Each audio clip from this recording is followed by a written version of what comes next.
Shalom Bapak Ibu, saudara-saudariku yang dikasihi oleh Tuhan.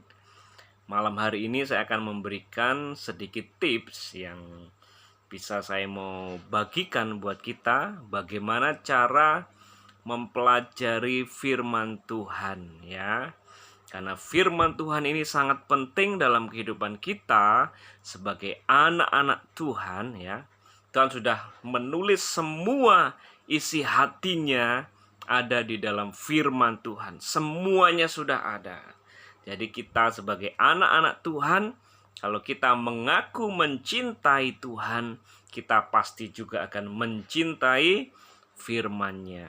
Untuk itu Bapak Ibu, kita perlu rutin dalam kita mempelajari firman ini, karena firman inilah yang akan memberikan pertumbuhan rohani dalam kehidupan kita. Ya, kita tidak boleh belajar firman pada waktu hanya hari Minggu ya, atau ibadah-ibadah tertentu, tetapi setiap hari kita harus memperoleh mana surgawi kita sendiri. Kita harus menjadi anak-anak Tuhan yang dewasa di dalam kerohanian kita, sehingga kita bisa mencari makan sendiri ya. Sewaktu kecil, mungkin kalau masih anak kecil, mereka masih perlu orang tua ya, untuk mereka mencari makan atau diambilin makan dan sebagainya macamnya ya. Tetapi semakin kita dewasa di dalam Tuhan, kita harus bisa mandiri Bapak Ibu. Cari makan sendiri melalui saat-saat teduh kita secara pribadi ya. Dan Bapak Ibu akan merasa surprise pada waktu kita mempelajari firman Tuhan secara pribadi.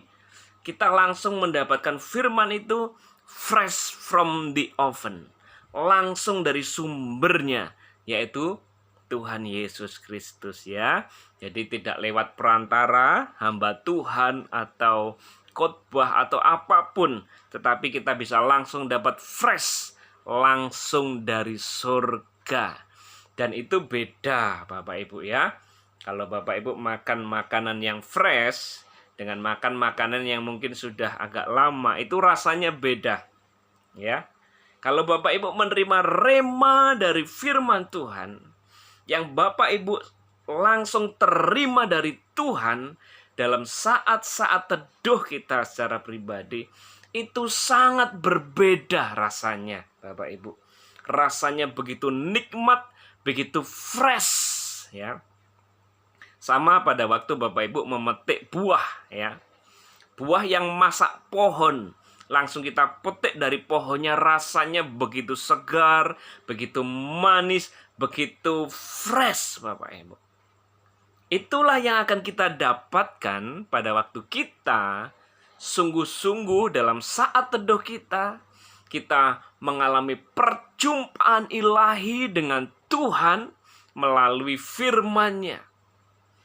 Bapak Ibu, kebanyakan anak Tuhan ya mengalami lawatan Tuhan mungkin pada waktu ibadah, mengalami jamahan Tuhan pada waktu ibadah, pada waktu KKR, pada waktu di gereja, atau mungkin dalam waktu pertemuan-pertemuan ibadah kita. Itu bagus Bapak Ibu. Itu it's okay ya. Tetapi Bapak Ibu, kita juga perlu mengalami lawatan Tuhan di dalam doa-doa pribadi kita. Kita perlu mengalami jamahan Tuhan di dalam saat teduh pribadi kita.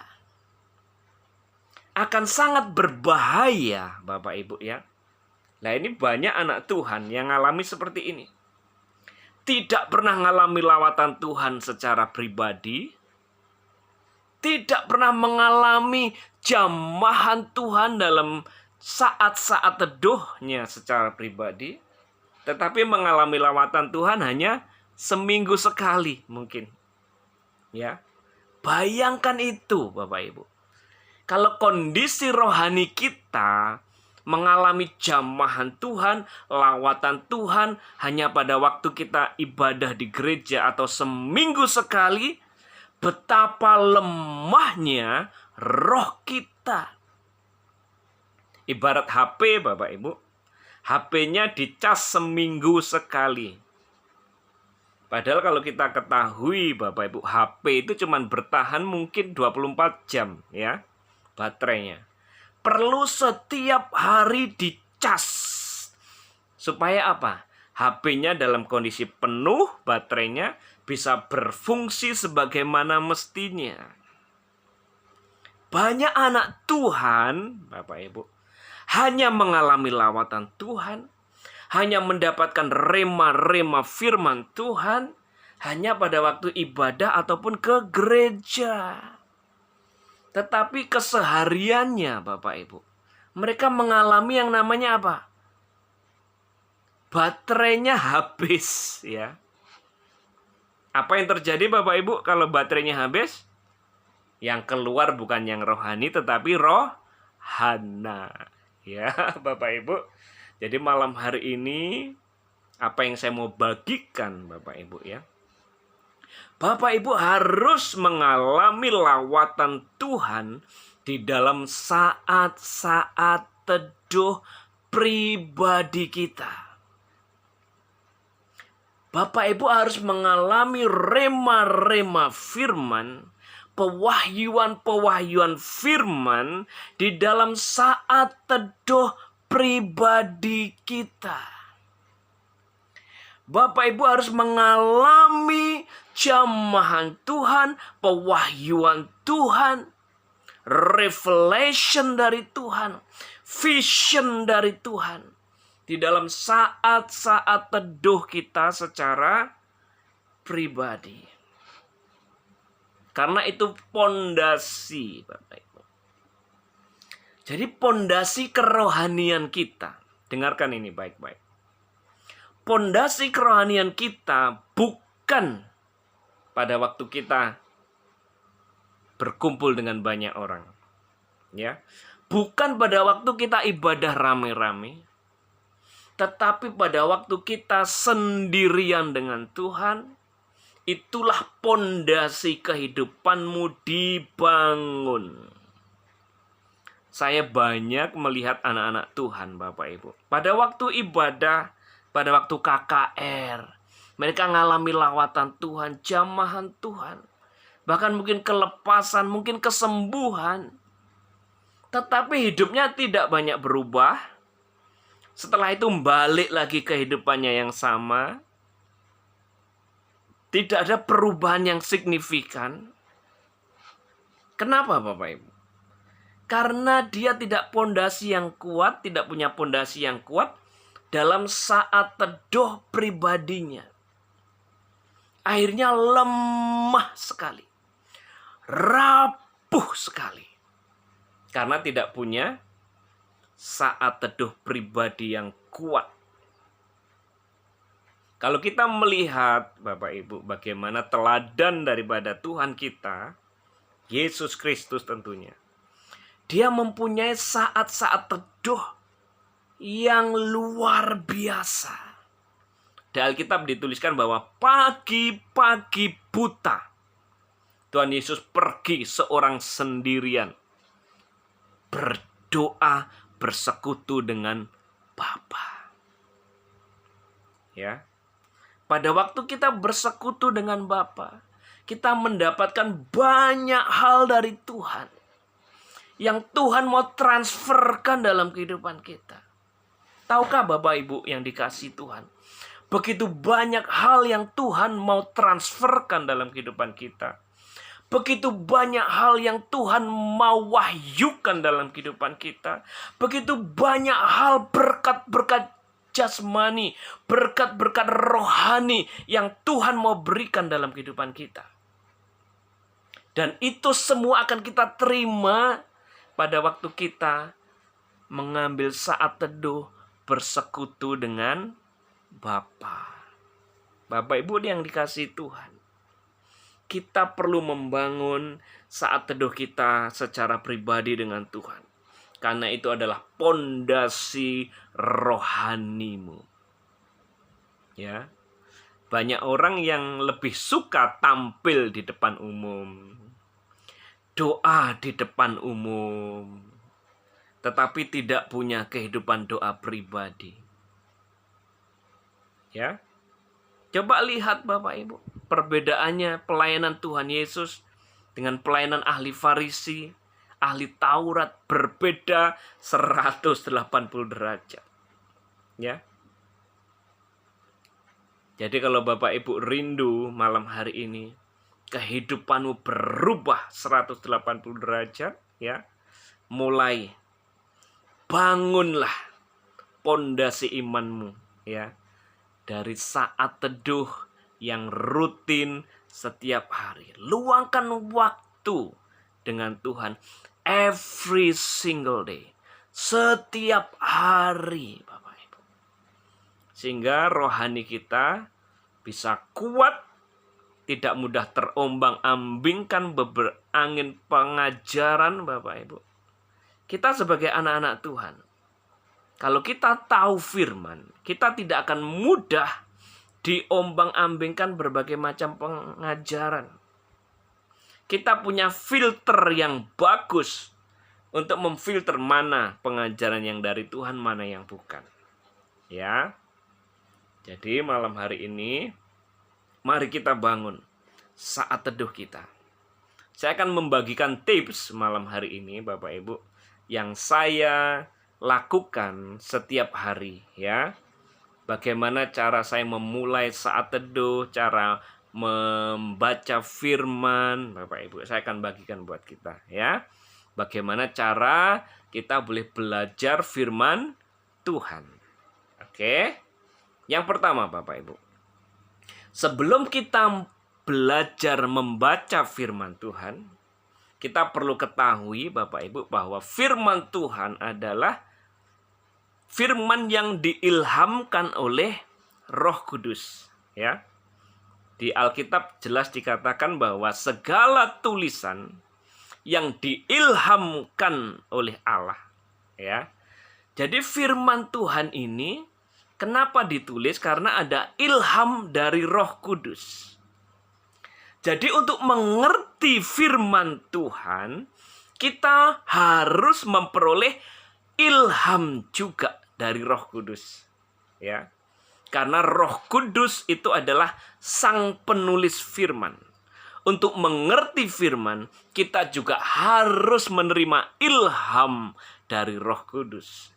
Dan untuk menerima ilham dari Roh Kudus, kita harus membangun kedekatan dengan Tuhan. Amin, Bapak Ibu. Kita tidak bisa, Bapak Ibu, mengerti firman. Firman itu sangat dalam. Satu kata dalam firman Tuhan bisa berarti 1000 makna. Begitu dalam. Ini yang saya alami, Bapak Ibu. Pada waktu saya membaca cuma 1 ayat, Tuhan itu bisa wahyukan banyak sekali pengertian. Karena firman itu sangat dalam, Bapak Ibu. Semakin dalam hubunganmu dengan Tuhan, semakin intim hubunganmu dengan Tuhan, semakin dalam pewahyuan akan firman yang Tuhan akan sampaikan dalam kehidupanmu. Ya. Semakin intim hubunganmu dengan Roh Kudus, semakin dalam hikmat dan pewahyuan yang Tuhan akan berikan dalam kehidupanmu. Oke, Bapak Ibu. Jadi karena firman ini adalah pewahyuan, kita perlu, Bapak Ibu, menerima pewahyuan untuk mengerti firman. Ya. Jadi pada waktu kita belajar firman, ada hikmat-hikmat surgawi, ya. Makanya hal pertama yang harus kita lakukan sebelum membuka Alkitab, ya, adalah berdoa dulu. Ya. Ini yang saya lakukan, Bapak Ibu. Memuji menyembah Tuhan dulu, berdoa dulu sebelum baca firman. Dan minta, Bapak Ibu, hikmat Roh Kudus. Saya akan membaca firman-Mu, berikan hamba pengertian, pewahyuan, supaya aku bisa mengerti arti daripada firman-Mu. Yang pertama, berdoa dulu. Minta hikmat, minta pengertian, supaya Roh Kudus singkapkan arti daripada firman yang akan Bapak Ibu baca. hanya firman Tuhan, hanya Alkitab, di mana pada waktu Bapak Ibu membacanya, sang penulis ada di situ. Siapa itu? Roh Kudus. Ya. Kalau Bapak Ibu membaca berbagai macam buku di dunia ini, Bapak Ibu baca, penulisnya nggak hadir. Tapi kalau Bapak Ibu membaca firman Tuhan, penulis agung itu hadir untuk memberikan pengertian kepada Bapak Ibu. Persis seperti seorang bapak yang mengajari anaknya pelajaran, mungkin pelajaran matematika ya. Pada waktu kita punya anak lagi belajar, kita mengajari mereka. Itu yang dilakukan Roh Kudus. Itu yang saya alami. Jadi waktu saya membaca firman, Roh Kudus itu ada di samping saya. Dia mengajari, artinya ini loh, artinya ini loh, artinya ini. Ya, tentu Bapak Ibu, waktu berdoa dengan kerinduan, kehausan, Tuhan, aku ingin mengerti arti firman-Mu ini. Ada kerinduan, kehausan. Jadi pada waktu Bapak Ibu membaca firman, pastikan Bapak Ibu membacanya dengan hati yang rindu, hati yang haus. Tuhan, apa yang Engkau ingin sampaikan kepada hamba saat ini pada waktu aku membaca firman-Mu? Hati yang haus, hati yang rindu.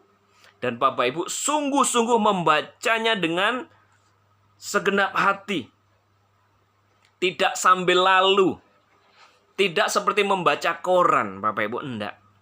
Tapi kita benar-benar menyimak apa yang kita baca, sambil hati kita terus connect sama Roh Kudus. Roh Kudus, maksud firman-Mu ini apa? Jadi kalau Bapak Ibu rindu dan haus untuk mengerti firman Tuhan berkata, siapa yang rindu dan haus akan Tuhan puaskan. Artinya apa? Bapak Ibu kalau rindu dan haus membaca firman, Tuhan akan singkapkan arti daripada firman tersebut. Ya, Bapak Ibu. Bapak Ibu ingat tidak waktu perjalanan Tuhan Yesus dengan murid pada waktu dia pergi mau ke Emmaus kalau tidak salah ya. Tuhan Yesus memberitakan banyak firman Tuhan dari mulai kejadian sampai ya. Dan di situ dikatakan Tuhan membuka pikirannya sehingga dia mengerti firman. Ternyata untuk mengerti firman, pikiran kita perlu dibuka oleh Roh Kudus. Baru kita akan mengerti firman. Baru pikiran kita terbuka dan kita akan mengerti, oh, ini toh maksudnya. Dan itu yang mengerjakan siapa? Roh Kudus, Bapak Ibu. Jadi Bapak Ibu pada waktu baca firman, pastikan berdoa dulu. Setelah berdoa sungguh-sungguh, minta Tuhan singkapkan, baca dengan cermat, dengan teliti, dengan kehausan kerinduan. Tanya Roh Kudus, apa ini artinya? Roh Kudus hadir di samping Bapak Ibu, dia akan ajari apa itu artinya. Ya. Tidak perlu terburu-buru, sehari saya harus membaca 10 pasal. Bapak Ibu membaca 10 pasal nggak dapat apa-apa, saya bilang percuma. Mending Bapak Ibu baca 1 pasal atau 1 perikop. Tetapi Bapak Ibu menerima rema-rema. Bahkan kalau saya itu kadang 1 ayat. 1 ayat itu Tuhan singkapkan begitu kayanya firman Tuhan. Ya, yang pertama adalah berdoa dulu, minta Bapak Ibu bimbingan daripada Roh Kudus. Yang kedua mulai baca dengan teliti, dengan kehausan, karena Roh Kudus hadir untuk menjelaskan. Dia ada di sampingmu, seperti seorang bapak yang mengajari anaknya di dalam pelajaran. Ya, itu yang dilakukan Roh Kudus. Ya, kadang-kadang saya sampai baru ngerti, oh gini toh Tuhan, oh gini toh Tuhan, oh gini toh maksudnya. Ya, jadi setelah Bapak Ibu membaca, apa yang dilakukan? Yang ketiga adalah mencatat. Ya, jadi jangan lupa Bapak Ibu siapkan. Kalau saya dulu saya siapkan buku sama pulpen ya. Saya catat setiap rema-rema yang Tuhan sampaikan, ya. Seperti Bapak Ibu di sekolah. Kalau guru ngajar, apa Bapak Ibu diem aja? Enggak kan? Pasti akan catat, ya. Suruh catat murid-muridnya. Suruh mencatat setiap pelajaran yang dikasihkan si guru. Bapak Ibu juga perlu mencatat setiap rema, setiap pelajaran yang Roh Kudus sampaikan dalam kehidupanmu. Karena kalau tidak dicatat nanti lupa. Karena manusia itu tidak bisa mengingat semua, terbatas Bapak Ibu. Kalau Bapak Ibu saya tanya, seminggu yang lalu Bapak Ibu pakai pakaian apa? Atau seminggu yang lalu Bapak Ibu makan apa? Pasti lupa Bapak Ibu ya. Karena otak manusia ini tidak bisa mengingat semuanya, menghafal ya, tidak bisa menghafal semuanya. Jadi kita bisa lupa. Jadi caranya gimana? Dicatat. Siapkan pulpen, siapkan buku, catat. Tuhan akan terus bicara.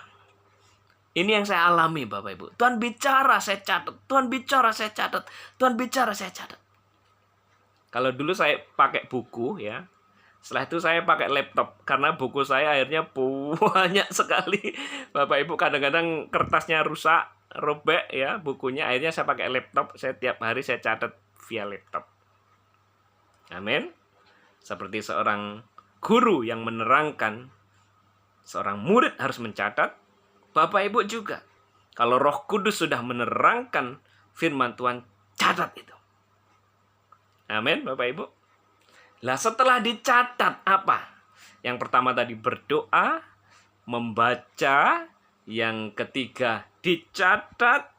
Yang keempat apa?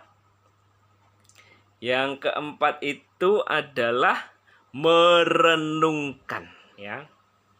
Jadi Bapak Ibu yang dikasihi Tuhan, setelah Bapak Ibu mencatat semua rema-rema, mencatat semua hikmat, mencatat semua pewahyuan yang Tuhan sampaikan, akhirnya yang keempat apa? Merenungkan, ya.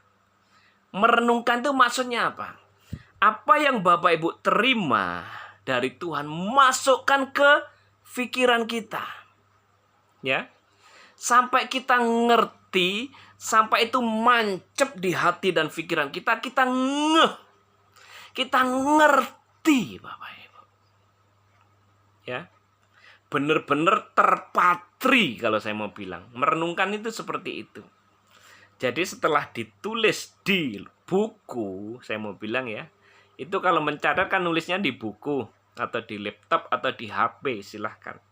Tetapi kalau merenungkan itu, menulisnya di pikiran kita, di otak kita, ya. Sehingga kita benar-benar mengerti sungguh-sungguh maksud firman Tuhan tersebut. Dan menaruhnya di lubuk hati kita yang terdalam. Jadi setelah kita makan firman, ya, tubuh kita membaca firman. Setelah kita catat, jiwa kita merenungkan firman, kita taruh di pikiran kita, terus kita masukkan ke hati kita. Firman itu masuk ke hatimu yang terdalam, ya. Akhirnya terpatri kuat di situ, Bapak Ibu. Dan inilah yang saya sebut menjadi makanan buat rohanimu. Firman itu tidak akan hilang. Firman itu ada di hatimu. Dan sewaktu-waktu dibutuhkan, firman itu akan keluar. Apa yang ada di dalam hati akan keluar lewat mulut. Itulah firman. Kalau di hati kita penuh dengan firman, Bapak Ibu, apa yang terjadi?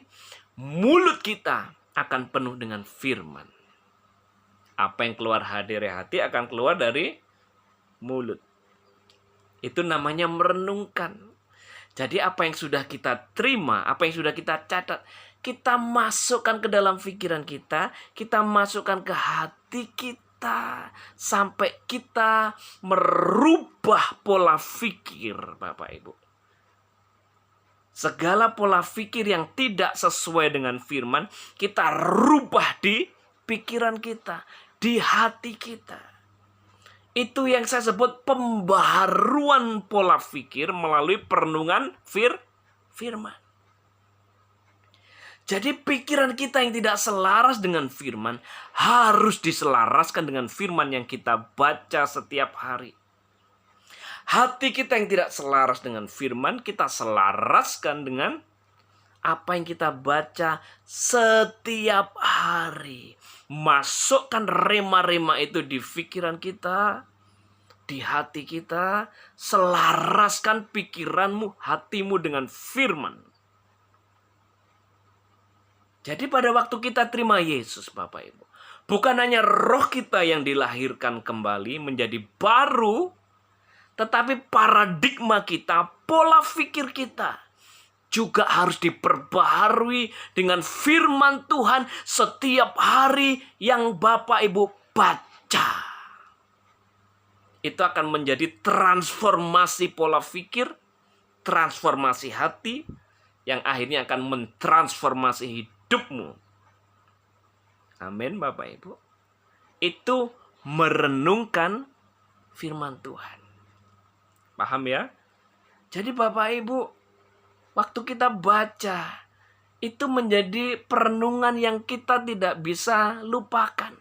Sepanjang hari, firman Tuhan berkata apa? Yang merenungkan firman-Nya siang dan malam. Jadi rema hari ini, kita masukkan ke pikiran kita, kita terus renungkan. Kita terus masukkan di dalam hati kita. Dan rubahlah Bapak Ibu semua pola pikir yang tidak sesuai dengan firman Tuhan. Amin. Terus Bapak Ibu, apalagi setelah merenungkan Bapak Ibu, selanjutnya adalah melakukan. Ini yang tidak kalah penting dalam kita belajar firman, yaitu melakukan. Karena semua yang kita baca, semua yang kita catat, semua yang kita renungkan, tanpa kita lakukan itu percuma, 0, nggak ada gunanya. Begitu banyak orang tahu firman, tapi bukan pelaku firman, 0. Ya. Makanya firman Tuhan berkata, jadilah pelaku, bukan hanya pendengar. Amin.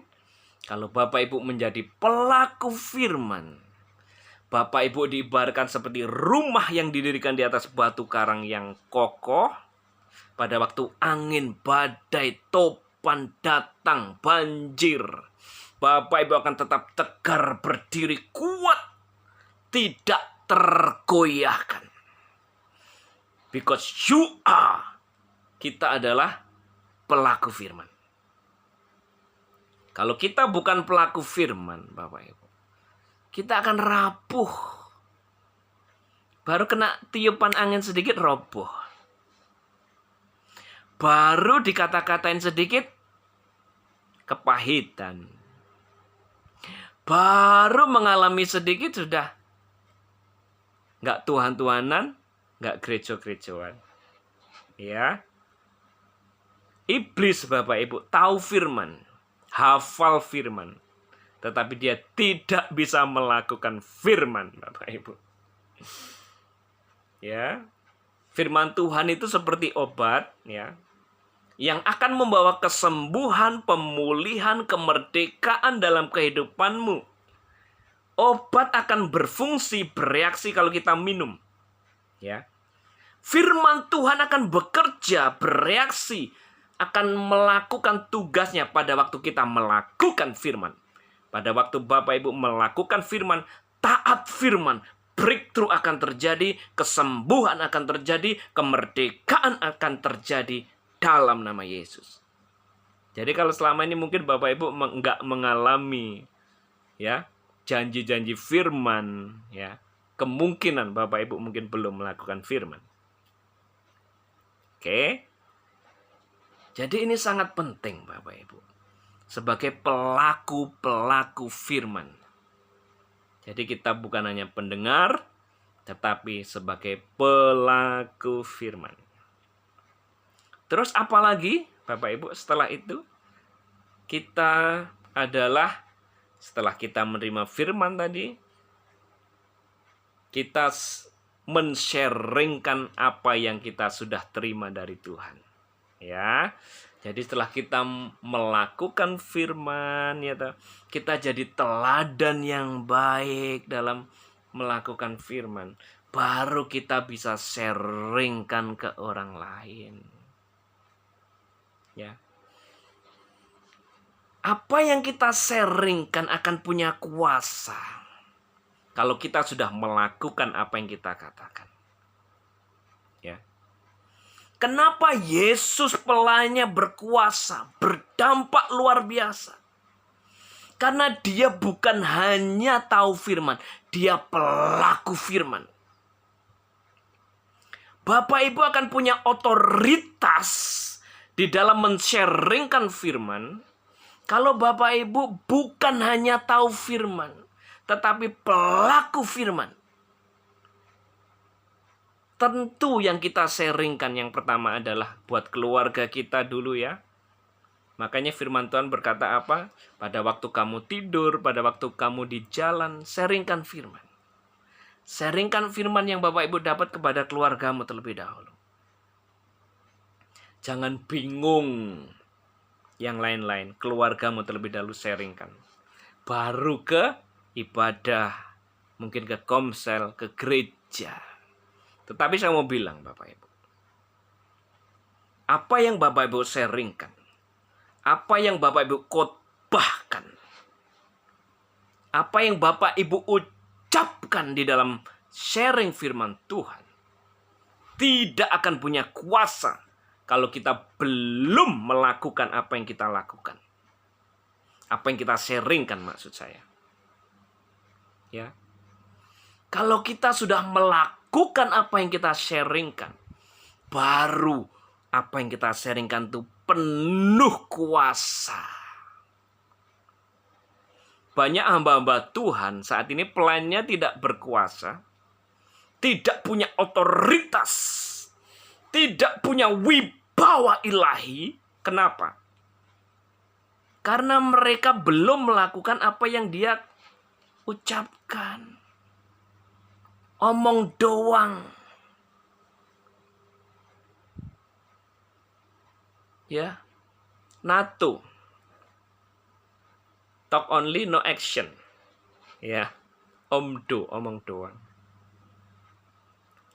Jadi kalau Bapak Ibu rindu dipakai Tuhan luar biasa, coba kita harus menjadi pelaku firman. Baru yang terakhir, baru Bapak Ibu bisa sharingkan apa yang Bapak Ibu sudah lakukan dan kerjakan. Makanya firman Tuhan berkata, doa orang benar sangat besar kuasanya. Orang benar di sini bukan hanya Bapak Ibu dibenarkan karena Kristus, bukan. Tetapi kelakuannya benar, hidupnya benar, baru kuasanya besar. Amin Bapak Ibu. Jadi mari Bapak Ibu, saya simpulkan ya malam hari ini. Jadi sebelum kita membaca firman Tuhan, berdoalah dulu. Minta hikmat, minta Tuhan membukakan, mencikapkan rahasia firman-Nya. Ya. Setelah berdoa, yang Bapak Ibu lakukan adalah mulai membaca dengan kerinduan, kehausan akan Tuhan. Terus yang ketiga adalah mencatat, ya, mencatat setiap rema, setiap apa yang Tuhan sampaikan dalam kehidupanmu, ya. Yang keempat adalah merenungkan, memasukkan apa yang sudah Tuhan sampaikan ke dalam hati dan pikiran kita dan merubah pola pikir kita yang tidak sesuai dengan firman. Dan yang keempat adalah melakukan firman Tuhan tersebut. Dan yang terakhir, men-sharingkan apa yang sudah kita pelajari melalui firman Tuhan.